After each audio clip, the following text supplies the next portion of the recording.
So you'd been camping in the mountains last night? Yes. Yeah, and we're walk or? It happened to anyone. And so the 10 of you were together?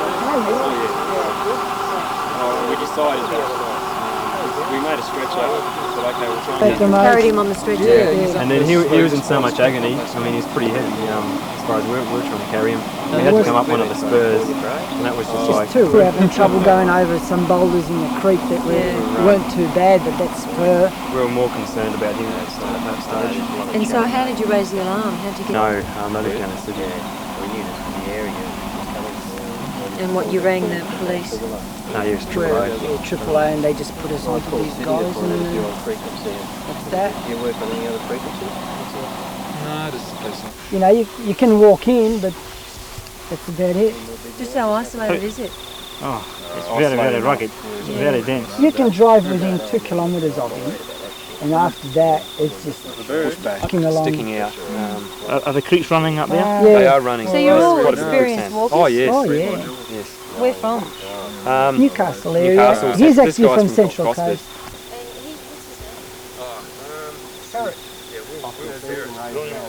I presume that's his wife's been No, not yet. because we're a bit worried you haven't raised the Who will look at? Me, forget the cameras there. Okay, Kathy, when you're ready. All right. Nathan, first of all, can you just tell me exactly what happened? Well, the person, Will, the person that was tramping with us, he slipped on a rock down in the Boree Creek. Just slipped on it and broke his lower right leg. Sorry. Do you want to say that again? Just Okay. all right. Yeah. Nathan, again, can you just recount exactly what happened?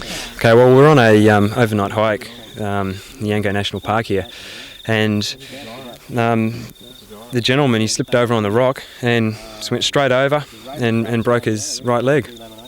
Did you think that you'd be able to get him out, or what were you planning to do? As soon as he broke his leg, we could see, because part of the bones, it was just a clean cut, cut straight open. So we thought, okay, we'll get a stretcher, and splintered his legs, splintered them together, and we thought, okay, we'll carry him out as far as we can by stretcher and get a four-wheel drive in, get him straight to hospital. But what happened? He was in agony. He himself was concerned that he would internal hemorrhaging. So, being a nurse, we took his advice and we just got out and rang AAA as soon as we could. Just again, can I get you to recount just how rough it was? You were carrying the stretcher, and just describe how hard it was. Well, we had four able-bodied men carrying the stretcher, and to get it over the rocks, I mean, our backs were giving out as well, because pretty heavy going, and pretty rough terrain in there as well. So you abandoned that? Yeah, we abandoned that and came out to get the police. At any stage did you think that you mightn't get back in time? There was a stage there that I did think about it, but no, everything went all right. Just how tough going was it, and how painful for him? He seemed in a lot of pain, yes. And how hard was the terrain? It's pretty rough terrain out there, but we're all pretty experienced bushwalkers, so we didn't see too many problems with it. So it's just one of those freak accidents that happens, and nothing that you can really do about it. Was there any stage where anyone started to panic and think that you just weren't going to get out? No, not really. We knew that there was help there if we needed it. We didn't really want to call on the rescue helicopters because we know of the cost that involved, but we thought, okay, if a life is at stake here, we're going to have to call them in.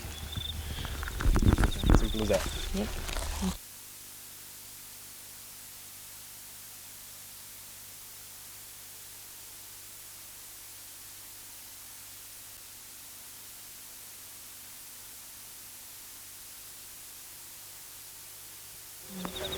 But would you describe the group as all being experienced bushwalkers? Yes. I've done.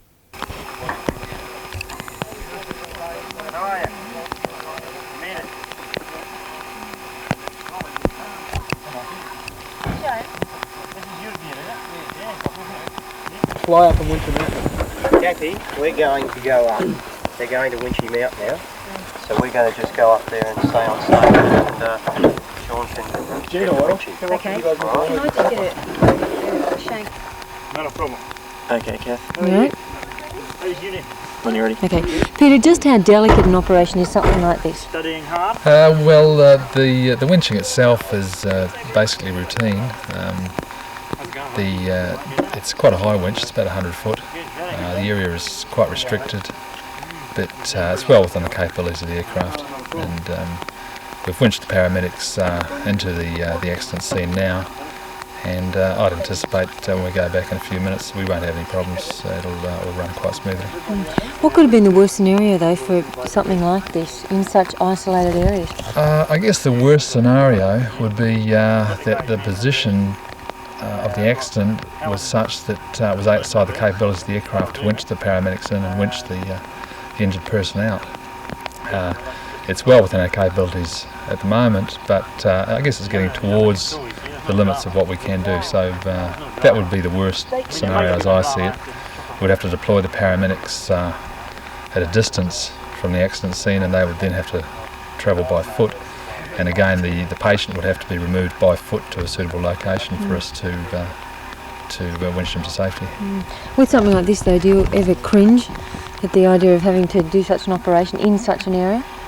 No, we've trained for this sort of situation. The aircraft's perfectly capable of it. The pilots and the crew are quite happy in these sort of situations.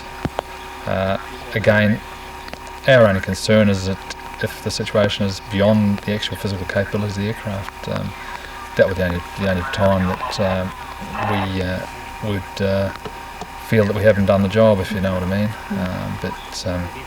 No, we're quite happy to go ahead with the operation. It doesn't pose any great risks for us. With the guy being in so much pain though, should he consider himself lucky that you can get in and get him out? I guess so. Then again, it's the service that the people of the area have paid for, so they have every right to expect that service to be provided by us. But I guess the short answer is it's fortunate that he's in such an area that we can make ourselves available and help him. Well, it's fortunately it's where we can do the job. If it's been very, very simple, we've been with You wouldn't bring them down the ridge, would you? Unless you really had to. Is it four-wheel drive, that truck? Okay, Cath. Okay, you're right. Yep. Peter, just how lucky was he? The gentleman in question was fortunate in a way that the ravine where he was injured and where he is at the moment is not so steep that the aircraft couldn't get to him and winch the paramedics to him, deploy the stretcher and then retrieve him. Just again, can I get you in a nutshell, is he lucky? I guess so, yeah. There should be, I anticipate no problems with the winch. We'll have him back to the Giant Hunter. Sorry, I'm just trying to get you to say exactly what you said before. Yeah, he is lucky. If it had been a worse ravine, then you mightn't have been able to get him out. Oh, okay. Yeah. Just how lucky was he? Well, I guess the fellow is lucky in a way because if the ravine had been very steep and the aircraft couldn't have got to him, it would have meant a lot longer before help was forthcoming to him, and a lot longer before we could get him out. Right. Yeah, that's Right.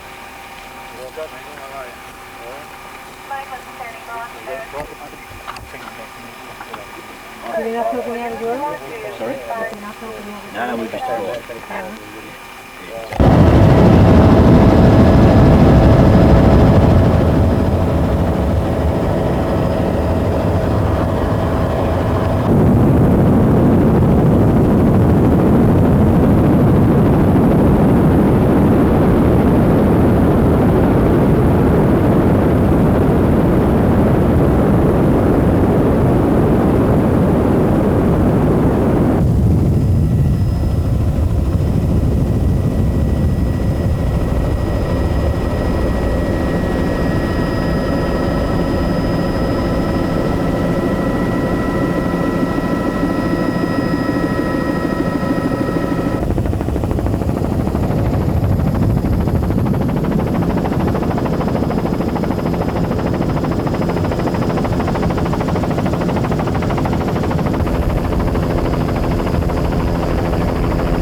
when you're ready.